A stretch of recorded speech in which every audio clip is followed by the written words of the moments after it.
বন্ধুরা, অনেক দিন থেকেই আমার কিন্তু মুনমুন্দির কাছে যাওয়ার খুব ইচ্ছা ছিল। এখানে দিদির ব্যবহার খুব সুন্দর। এখনকার দিনে দাঁড়িয়েও এত কম প্রাইসে এত কিছু খাবার পাওয়া যায়, সেটা অভাবনীয়। দিদির মুখেই শুনে নাও তোমরা। দিদি কি আছে তোমার কাছে? এখন আছে এই যে বাসমতি পোলাও, হ্যাঁ। এখানে আছে ফ্রাইড রাইস, আচ্ছা। এটা মিক্সড ফ্রাইড রাইস, হ্যাঁ। এখানে চিলি চিকেন, আচ্ছা এখানে লেচ্চা। আচ্ছা। বাহ, একদম গরম। একদম গরম, এই মাত্র খেলাম। গরম আছে, তারপরে যদি ঠান্ডা হয় তখন আবার গরম করার ব্যবস্থাও আছে। এখানে আছে মেথি চিকেন, এখানে আছে কাশ্মীরি আলুর দম। না না, কাশ্মীরি আলু দিদিকে দেখাও। আচ্ছা। আর এখানে যত সব খাবার আছে সব কম্বো খাবার, কম্বোগুলো ওখানে আমি একটা মেনু লিস্ট করে দিচ্ছি, মেনু লিস্টে দেওয়া আছে। আচ্ছা, ঠিক আছে।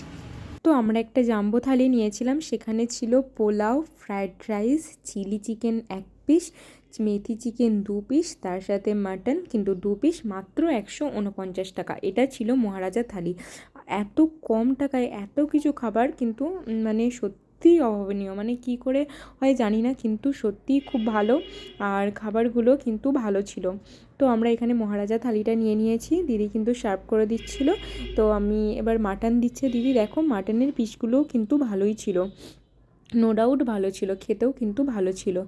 আর এই দামে মানে যে মাটন খাবো সেটাও আমি ভাবতে পারিনি, 149 টাকায় এত কিছু। তো এবার টেস্ট করার পালা, খেয়ে দেখি কেমন হয়েছে। তো কী দিয়ে খাবো বুঝতে পারছি না। তো আমি কিন্তু ফ্রাইড রাইসের থেকে আমার পোলাওটাই খেতে বেশি ভালো লাগে, তাই আমি পোলাও দিয়েই খাচ্ছিলাম। মাটনটা খেয়ে নিলাম, মাটনটা কিন্তু খুব সফট ছিল, খুব নরম ছিল, আর পোলাওটাও খেতে ভালো ছিল। তো তোমরা যারা যারা ভাবছো যাবো, তো তারা অবশ্যই একবার ভিজিট করে আসবে মুনমুন্দির কাছে।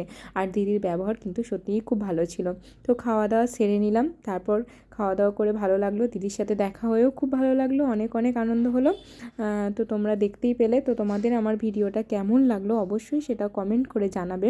আর যারা যারা যাওনি তারা অবশ্যই ভিজিট করে আসতে পারো। তো আজকের ভিডিওটা এই পর্যন্তই, দেখা হচ্ছে নেক্সট ভিডিওতে। টাটা।